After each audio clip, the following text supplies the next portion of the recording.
let's talk about one of the most transformative inventions in history. This is the story of the clock and how it literally turned time into a human tool. Okay, let's just dive right in. Seriously, for a second, picture a world where your day isn't run by notifications and calendars, but by the position of the sun, the turning of the seasons, just the rhythm of nature. For most of human history, that wasn't some fantasy, that was just life. And then we built something, a machine that didn't just watch time go by. Nope, it grabbed time, chopped it up into these perfect equal pieces, and then organized our entire world around its steady, mechanical heartbeat. So what was life actually like before this great change, before the constant tick-tock took over? Well, time wasn't a ruler you measured things against. It was more like a landscape you lived in. Think about it. People marked their days with these huge cyclical events. The world was this giant natural clock. Noon wasn't 12 p.m. on the dot, it was simply when the sun is highest in the sky.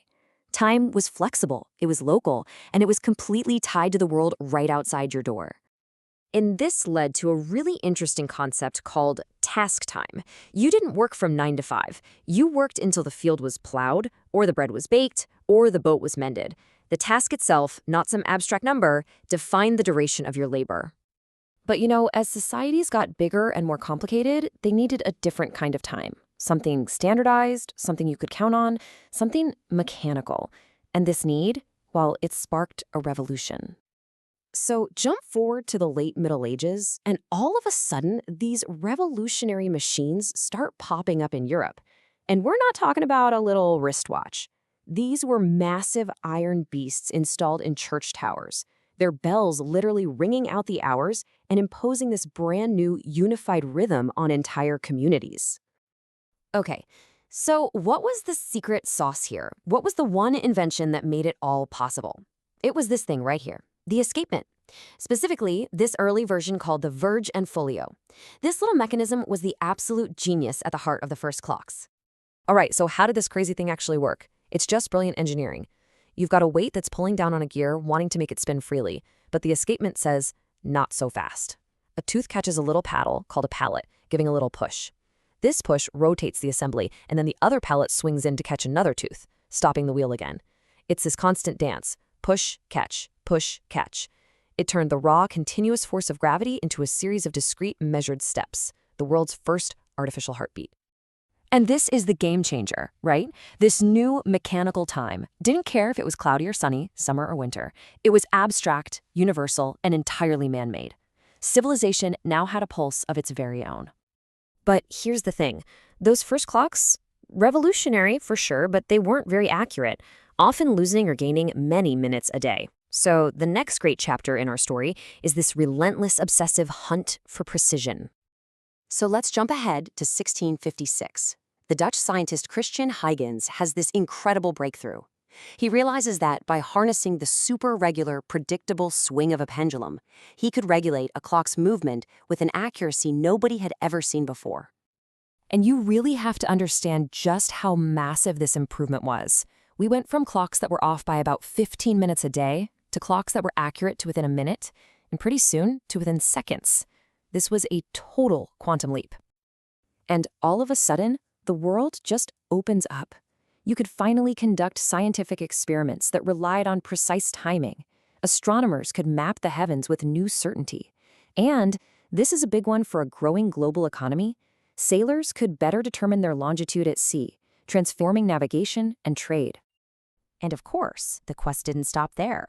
Clockmakers developed even more ingenious mechanisms, like this deadbeat escapement, which squeezed out even more accuracy. Each step forward in precision unlocked brand new possibilities for humanity. So as clocks got more accurate and way more widespread, something fundamental shifted. The clock evolved from a tool that just measured the day into a system that organized it. The Industrial Revolution was powered by steam, sure, but it was synchronized by the clock. Factory whistles dictated the start and end of the workday. Railroads, needing to coordinate schedules across vast distances, basically forced the creation of standardized time zones. Society was being re-engineered around the clock face. This new order fundamentally transformed our relationship with labor. It was no longer about the task, it was about selling a block of your hours. This drove a whole new obsession with productivity and popularized the idea that time is money, a resource to be managed and optimized. It gave birth to hourly wages, where people were no longer paid for a job done, but for the time they spent working. And ultimately, it enabled a whole new level of mass coordination. The modern world became this complex machine, and the clock was its operating system. We had fully transitioned from task time to clock time. We had learned to live not by the sun, but by the bell. But the impact went even deeper than just organizing our day. It fundamentally reshaped how we perceived reality itself. Time shifted from something you felt, a long, hot afternoon, or a fleeting, happy moment, to something you could measure, count, and divide. It became an objective, mechanical, and predictable dimension. And this ability to measure tiny, precise units of time, well, that's what powered the scientific revolution and the modern technological world. Every single field, from physics to telecommunications, relies on the ability to slice time into seconds, milliseconds, and even smaller increments.